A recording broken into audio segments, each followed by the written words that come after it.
सबसे पहले बात करेंगे यूनान कश्ती हादसे से मुतालिक, जिसमें एफआईए की तहकीकात में अहम पेशरफ्त हुई है। FIA composite circle Faisalabad airport पर कार्रवाई उसकी जानिब से की गई है। यूनान कश्ती हादसे में मुलविस 3 इंसानी स्मगलरों के खिलाफ मुकदमा भी दर्ज कर लिया गया है। इसी से मुतालिक मजीद मालूमात हासिल करेंगे नुमाइंदा दुनिया न्यूज आदिल तनौली ने इस्लामाबाद से हमें ज्वाइन किया। जी आदिल, क्या पेशरफ्त हुई इस सिलसिले में मजीद? हाँ जी, देखें, यूनान कश्ती हादसे में एफआईए को तहकीकात में अहम पेशरफ्त हुई है। एफआईए की जानिब से फैसलाबाद एयरपोर्ट पर कार्रवाई की गई है और यूनान कश्ती हादसे में 3 इंसानी स्मगलों के खिलाफ मुकदमा दर्ज किया है, जबकि गफलत बरतने पर एफआईए के 2 अफसरान को गिरफ्तार भी कर लिया है। गिरफ्तार मुलजमान में इंस्पेक्टर जुबैर अशरफ और सब इंस्पेक्टर शाहिद इमरान शामिल हैं। गिरफ्तार मुलजमान फैसलाबाद एयरपोर्ट पर बतौर शिफ्ट इंचार्ज तैनात थे और गिरफ्तार मुलजमान ने दौरान ड्यूटी मुसाफिरों की स्क्रीनिंग के अमल में गफलत और लापरवाही का मुजाहरा किया है। ये बताया गया है एफआईए की जानिब से यूनान कश्ती हादसे में 18 मुतासरीन ने फैसलाबाद एयरपोर्ट से बैरून मुल्क सफर किया था और 17 मुतासरीन को यूनान कश्ती हादसे में रेस्क्यू कर लिया गया था। जबकि आपने मालूमात फराहम की, आपका बहुत शुक्रिया। गवर्नर सिंध की सूबाई हुकूमत से डंपर से मरने वालों के लिए इमदाद का ऐलान करने की दरखास्त। कहते हैं कि वजीर आला सिंध, आईजी और डीआई ट्रैफिक को डंपर ड्राइवर के खिलाफ कार्रवाई का हुक्म दें। आईजी सिंध को यहां बुलाऊंगा कि डंपर माफिया क्यों आजाद हैं। इस शहर के नौजवान लावारिस हैं, इसलिए मारे जा रहे हैं। अंधेर नगरी और चौपट राज का राज है कि आप दिन हो रात हो डंपर लेकर इस शहर कराची की सड़कों पे दनाते फिर रहे हैं, कोई रोकने वाला नहीं। ये लावारिस शहर नहीं है। इस शहर में सारी कौमियतें रहती हैं। ये पाकिस्तान मिनी पाकिस्तान कहलाता है। इस शहर के साथ अब नाइंसाफ़ी नहीं होनी चाहिए। इन डंपरों को रोकने के लिए आपको ये गवर्नर डंपरों के आगे नज़र आएगा और इस पर वो एक्शन होगा कि ये याद करेंगे इनके लिए कोई आवाज़ उठाने वाला नहीं है, इसलिए मारे जा रहे हैं, इसलिए डंपरों के नीचे कत्ल कर दिए जा रहे हैं। अमीर जमात इस्लामी कराची मुनम जफर खान कहते हैं कि इस शहर के बेपनाह मसाइल हैं। उन्होंने मजीद क्या कहा, आपको दिखाते हैं। यहाँ से टैंकर दंदनाते फिरते हैं, दिन दिहाड़े लोगों को कुचल रहे हैं। सिर्फ इस साल जनवरी से लेकर दिसंबर का महीना है, टैंकर और कंटेनर टैंकर इनके जरिए कराची में 130 अमवात हुई हैं। कराची में 750 लोग हादसात का शिकार हुए हैं, अपनी जानों से चले गए और 130 लोग टैंकरों के जरिए रौंदे गए, कंटेनरों के जरिए उनको रौंद दिया गया। कौन रेस्पॉन्सिबिलिटी कबूल करता है? कोई नजर नहीं आएगा, सिर्फ जबानी जमा खर्च होगा। एडिशनल आईजी कराची जावेद ओढ़ू कहते हैं कि क्राइम के साथ ट्रैफिक कंट्रोल करना पुलिस का दायरा है। कराची की सड़कों पर 65 लाख गाड़ियां और 42 लाख मोटरसाइकिल्स हैं। मोटरसाइकिल सवार हादसात में ज्यादा मुतासिर होते हैं। ट्रैफिक हादसात से बचाव के लिए आगाही मुहिम शुरू करेंगे। तकरीबन 65 लाख गाड़ियाँ कराची में रोड्स पे अप्लाई कर रही हैं और ज़्यादा ये चीज़ एक लिहाज से अहम हो जाती है जब इन गाड़ियों के मिक्स पे आप तवज्जो देंगे तो तकरीबन 65 लाख में 42 लाख के करीब मोटरसाइकिल्स हैं और ये मोटरसाइकिल ही हैं जो सबसे ज़्यादा एक्सीडेंट्स में विक्टिम बनते हैं। तकरीबन 57% फैटलिटीज़ जो हमारे यहाँ हैं, जहाँ पे किसी बाइकर एक्सीडेंट में इन्वॉल्व होता है तो उसकी जो जान चली जाती है, 57% ये बाइकर्स हैं। अफसोसनाक खबर यह है कि तहरीक इंसाफ के एहतजाज में रेंजर्स का एक और जख्मी एहलकार शहीद हो गया। सर में गोली लगने से जख्मी होने वाला रेंजर्स का लांस नाइक तनवीर अहमद शहीद हुआ है। एहलकार थाना तन्नौल के इलाके में मुजाहिरीन की फायरिंग से जख्मी हुआ था। लांस नाइक तनवीर 3 हफ्तों से CMH में जेर इलाज था।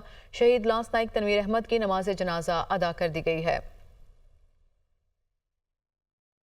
आगे बढ़ते हैं। पाकिस्तान ने बैलिस्टिक मिसाइल प्रोग्राम में मदद देने के इल्जाम में 4 इदारों पर अमरीकी पाबंदियों को मुतासिबाना करार दे दिया है। तर्जुमान दफ्तर खारिजा का कहना है कि निजी तिजारती कंपनीज पर अमरीकी पाबंदियां अफसोसनाक है। माजी में भी बिना सबूत महज शकूक की बुनियाद पर पाबंदियां आयद की गईं। अमरीका ने दूसरे मुल्कों को जदीद मिलिट्री टेक्नोलॉजी की इजाजत दी।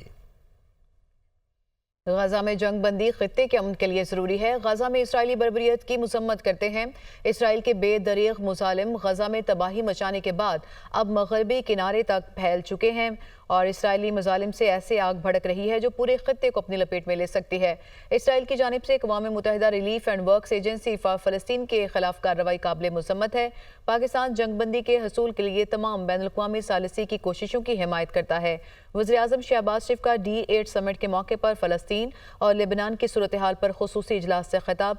वज़ीर-ए-आज़म ने D8 ममालिक के सबराही इजलास से खिताब में मजीद कहा, पाकिस्तान दुनिया की सबसे बड़ी फ्री लॉन्सर कम्युनिटीज़ में से एक है। हम IT के शोबे में तरबियत पर तवज्जो मरकूज कर रहे हैं ताकि बड़े पैमाने पर अपने नौजवानों को जदीद सलाहियतों से आरास्ता कर सकें। काहिरा में वज़ीर-ए-आज़म शहबाज शरीफ और तुर्की के सदर तैयब एर्दोगान की मुलाकात हुई, जिसमें दो तरफा ताल्लुकात को मजीद मजबूत बनाने पर तबादला ख्याल किया गया। दोनों रहनुमाओं का इक्तिसादी, तिजारती और दिफाई ताउन को मजीद बढ़ाने के लिए मिलकर काम जारी रखने पर इत्तेफाक हुआ। वज़ीर-ए-आज़म शहबाज शरीफ ने IT, ज़राअत और ग्रीन टेक्नोलॉजी के शोबों में इक्तिसादी ताउन के फ़रोग पर जोर दिया। $5 बिलियन के बाहमी तिजारती हदफ के हुसूल के लिए इक्तिसादी ताल्लुकात के मजीद फ़रोग पर भी जोर दिया गया। वज़ीर-ए-आज़म शहबाज शरीफ ने सदर एर्दोगान की क़यादत में तुर्की की मिसाली तरक्की को सराहा। कहा कि पाकिस्तान और तुर्की के दरमियान तारीखी, बरादराना और कसीरुल-जहती ताल्लुकात हैं। वज़ीर-ए-आज़म शहबाज शरीफ की D8 इजलास के मौके पर ईरानी सदर से मुलाकात हुई। तिजारत, तवानाई, सलामती और इलाकाई रवाबित के हवाले से ताल्लुकात मज़ीद मजबूत बनाने का इयादा किया गया। वज़ीर-ए-आज़म ने बाहमी तिजारती और इक्तिसादी ताउन में वसी इस्तेदाद को बरूए कार लाने पर जोर दिया। वज़ीर-ए-आला पंजाब मरियम नवाज के ज़ेर सदारत काबीना का इजलास हुआ। पाराचनार के लोगों की दरख्वास्त पर अद्वियात और दीगर सामान भेजने की मंजूरी दी गई। वज़ीर-ए-आला पंजाब ने कहा, पाराचनार के अवाम की ज़रूरत के मुताबिक मोबाइल हेल्थ यूनिट भी भेजा जाएगा। वज़ीर-ए-आला मरियम नवाज ने पाराचनार के अवाम के लिए इमदादी सामान फौरी तौर पर भिजवाने की हिदायत की। पाराचनार के अवाम हमारे अपने हैं, मुसीबत और मुश्किल में तनहा नहीं छोड़ सकते। सूबाई काबीना ने वज़ीर-ए-आला मरियम नवाज को चीन के कामयाब दौरे पर मुबारकबाद पेश की। मरियम नवाज ने कहा, चीन में वफ्द को मिलने वाली गैर मामूली पजीराई पंजाब के अवाम के लिए बाइसे फ़ख्र है। चीन ने 1.6 अरब इंसानों को अपनी ताकत बनाकर तरक्की की है। वज़ीर-ए-आला मरियम नवाज की जानिब से पंजाब के अवाम के लिए बड़ी खुशखबरी। कहती हैं, चीन में तैयार की गई 27 इलेक्ट्रिक बसें पाकिस्तान भेजे जाने के लिए तैयार हैं। पंजाब के दीगर अजला के लिए 600 बसें इंशाअल्लाह जल्द आएंगी। वज़ीर दाखिला मोहसिन नकवी की जमात इस्लामी के हेडक्वार्टर्स मंसूरा में हाफिज नईमुर रहमान से मुलाकात हुई। मुल्क में अमन अमान की सूरत हाल और बाहमी दिलचस्पी के अमूर पर तबादला ख्याल हुआ। कहते हैं, पूरे मुल्क में अमन अमान का क़याम हुकूमत की अव्वलीन तरजीह है। वज़ीर दाखिला ने IPP से मुआहदों के हवाले से भी अमीर जमात इस्लामी को आगाह किया। अमीर जमात इस्लामी ने के इलेक्ट्रिक के बारे में भी तजावीज़ पेश की। GHQ हमला केस में मजीद 14 मुल्ज़िमान पर फर्द जुर्म आयद कर दी गई है। इंसदाद दहशतगर्दी अदालत ने अली अमीन गंडापुर के वारंट गिरफ्तारी मनसूख कर दिए। कुल 113 मुल्ज़िमान पर फर्द जुर्म आयद हो चुकी है। अली अमीन गंडापुर, शहरियार आफरीदी, कर्नल रिटायर्ड शबीर, उमर तनवीर भट्ट, शाह महमूद कुरैशी, शिबली फ्रास, कंवल शौजिब, राजा नासिर महफूज, तैमूर मसूद, फहद मसूद, सिकंदर ज़ेब, लतासिब सती, जुहेब आफरीदी पर भी फर्द जुर्म आयद हो चुकी है। गवर्नर खैबर पख्तूनख्वा फैसल करीम कुंडी ये कहते हैं कि खैबर पख्तूनख्वा काबीना पर रेंजर्स और पुलिस एहलकारों को शहीद करने का मुकदमा दर्ज होना चाहिए। सवाल ये पैदा होता है कि अली अमीन गंडापुर मुसल्ला होकर D चौक क्यों गए। सूबे में अमन अमान की सूरत हाल खराब है, हुकूमत को मुस्तफ़ी हो जाना चाहिए।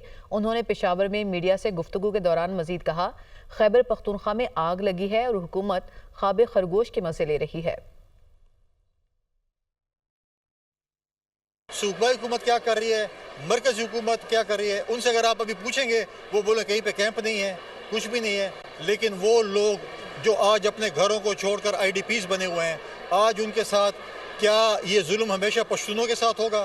वो इसलिए आप उनको नहीं देख रहे हैं। आज NDMA और PDMA किधर है, जिसको हमने अरबों रुपए देते हैं। मैं तो आज कहता हूँ कि सूबाई हुकूमत पे इसमें मुस्तफ़ी होना चाहिए कि आज वो अपने ज़िले में और उस सूबे में अमन तबाह कर गए हैं, अमन बहाल नहीं कर सकते। कोई संजीदगी न सूबाई हुकूमत की है न मरकज़ी हुकूमत की है, और वो चाहते हैं कि बस ये लोग खुदा न खास्ता मरते रहें और हम उनकी लाशों पर सियासत करते रहें।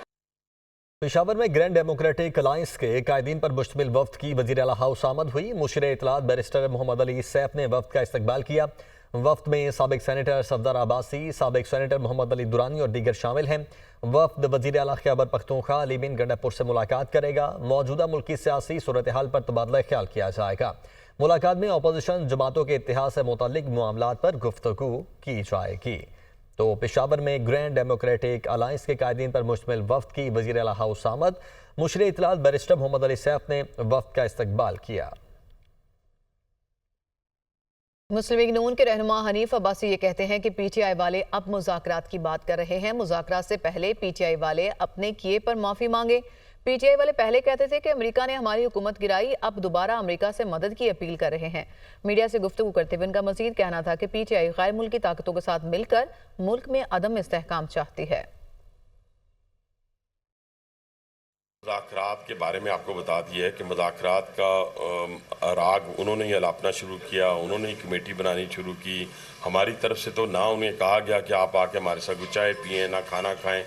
पहले तो ये कहा गया कि अमेरिका ने हमारी हुकूमत गिराई है, अब उसी से हुकूमत में वापस आने की भीख मांग रहे हैं। ये अलग चैप्टर है। आज अगर हम महफूज हैं, हमारी सरहदें महफूज हैं, तो किस वजह से महफूज हैं? वो इस न्यूक्लियर पावर की वजह से महफूज हैं। जैसे फितना ख्वारिज के खिलाफ लड़ रहे हैं, इसी तरह ये फितनातुल सियासत जो है इसका खात्मा भी इंशाअल्लाह ताला हम करके रहेंगे। अपने इक़्तिदार को हासिल करने के लिए हमें पाकिस्तान की सालमियत से नहीं खेलना। वज़ीर खजाना मोहम्मद औरंगजेब ने कहा है कि टैक्स का बोझ तनख्वाहदार तबके पर है। हर एक को टैक्स अथॉरिटी के साथ डील करना पड़ेगा। टैक्स पॉलिसी से हम टैक्स कलेक्शन बेहतर बनाएंगे। FBR का काम अब टैक्स वसूली होगा। FBR का पॉलिसी साजी से कोई ताल्लुक नहीं होगा। महंगाई नीचे आई है, पॉलिसी रेट कम हुआ है, तो ये खुशाइंद है। Lifestyle data is with NADRA and then FBR knows कि औरंगजेब टैक्स कितना देता है। हम इसको इकट्ठा कर रहे हैं। That's what we are doing, ताकि वो हैरेसमेंट और करप्शन वाली जो सिलसिला है, बिकॉज हम कर क्या रहे थे, हम ये रॉ डेटा उठाते थे, फील्ड फॉर्मेशन को भेज देते थे। तो फील्ड फॉर्मेशन में किसी ने उसको डब्बे में डाल दिया, किसी ने कहा जनाब आपका तो इतना टैक्स बनता है, आप मेरे साथ इतना मुकम्मल कर लो, तो बाकी कहीं और करने की जरूरत नहीं है। So lot of that was happening. अब ये जब पूरी डिजिटलाइजेशन होगी तो इसकी वजह से ट्रांसपेरेंसी आएगी, क्लाइंट एक्सपीरियंस बढ़ेगा। पाकिस्तान स्टॉक एक्सचेंज में शदीद मंदी। पहली बार इंडेक्स दौरान ट्रेडिंग 5100 से ज़ायद पॉइंट्स माइनस हुआ है। और आपको बताएं कि तारीख में पहली बार स्टॉक एक्सचेंज का अख्ताम 4795 पॉइंट्स की रिकॉर्ड मंदी से हुआ। आलमी और मुकामी गोल्ड मार्केट्स में सोने की कीमत में 2600 रुपये कमी हुई है।